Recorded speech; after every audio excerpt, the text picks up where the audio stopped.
Today, more than 50% of the human population lives in cities, and that proportion is only increasing.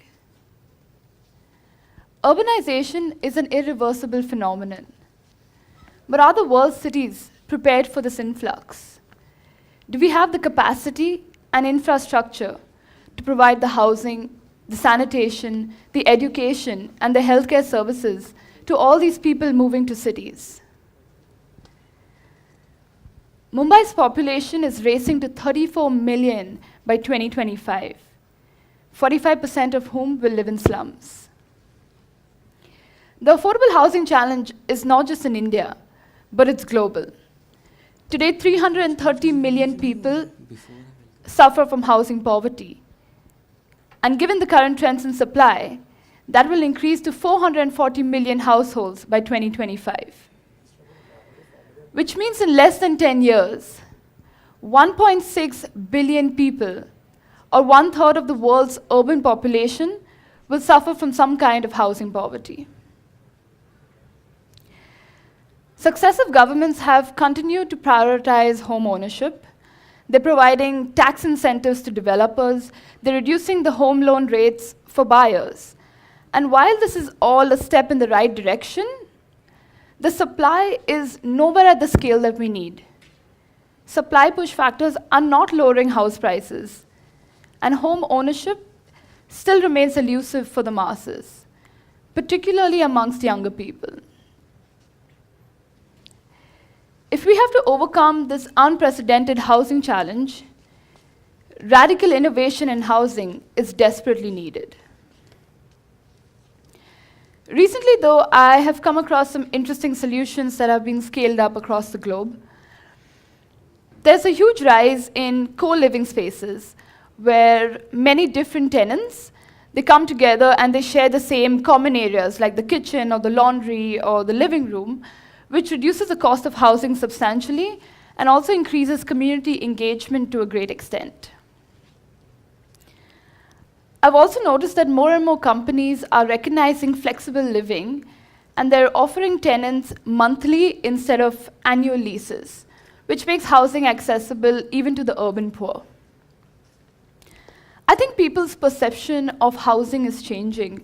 They're no longer possessive about the concept of home ownership. You know, the sizes of houses are drastically decreasing.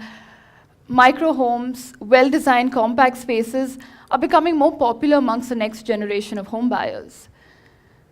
Recently, I spent a night in one of these pod or capsule hotels, and it was very comfortable and honestly a very efficient use of space.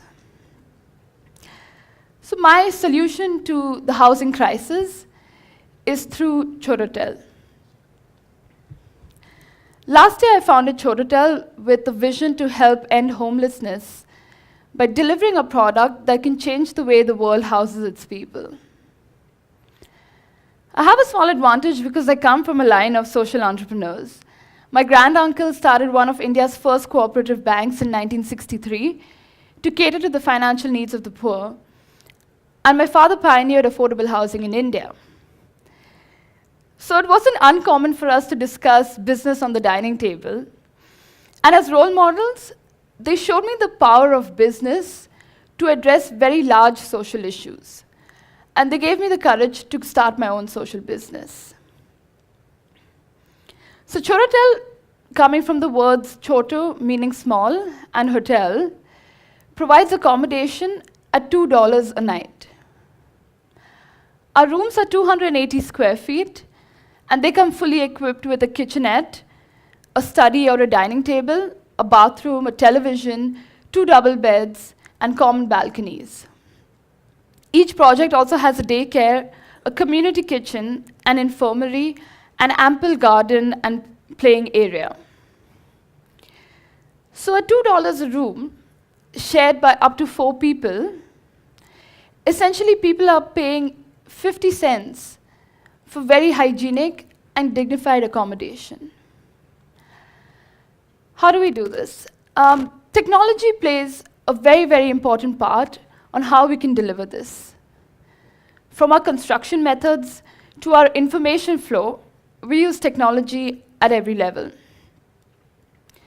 We use technology to build cheaper, greener, and quicker, and build in time frames as low as 100 days. We have a completely off-grid utility system that generates electricity, drinking water, and cooking gas, and provides access to sanitation services.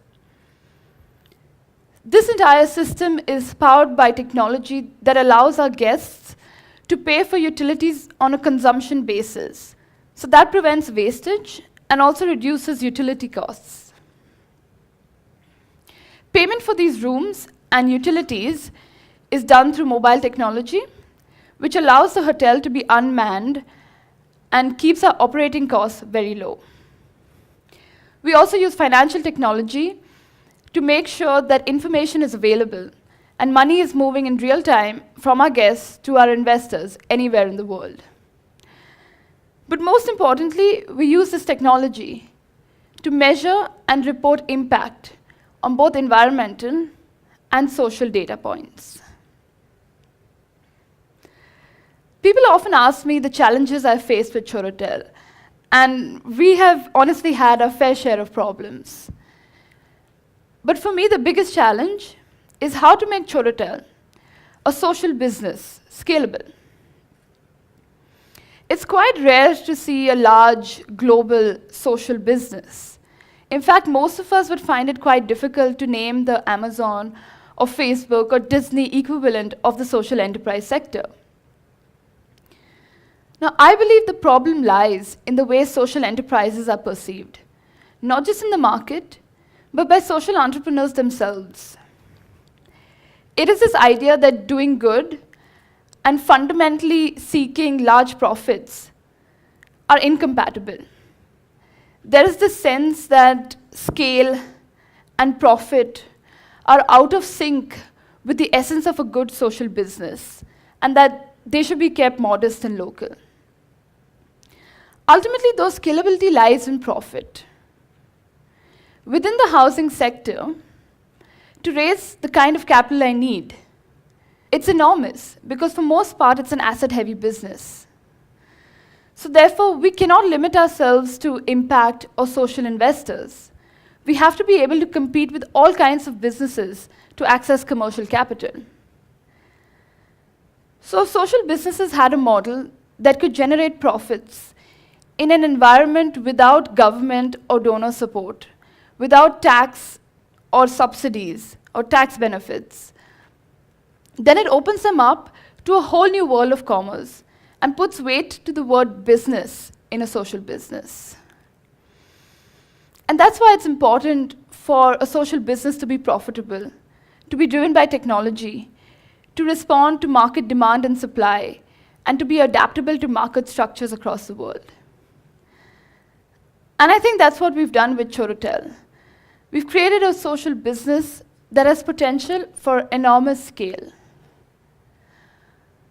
Our first pilot project opens later this year and is 50 kilometers from Mumbai. It's a 240-room hotel at the center of a vibrant industrial area. There are over 50,000 casual workers within a 20-kilometer radius doing unskilled factory work, where they averagely earn about $5 a day. They do not appear on payrolls, and they're not entitled to any benefits. So please join me on my journey to change the way the world houses its people. Our aim is to replicate this model across large cities of the world and hopefully make a real dent in addressing housing poverty. Thank you.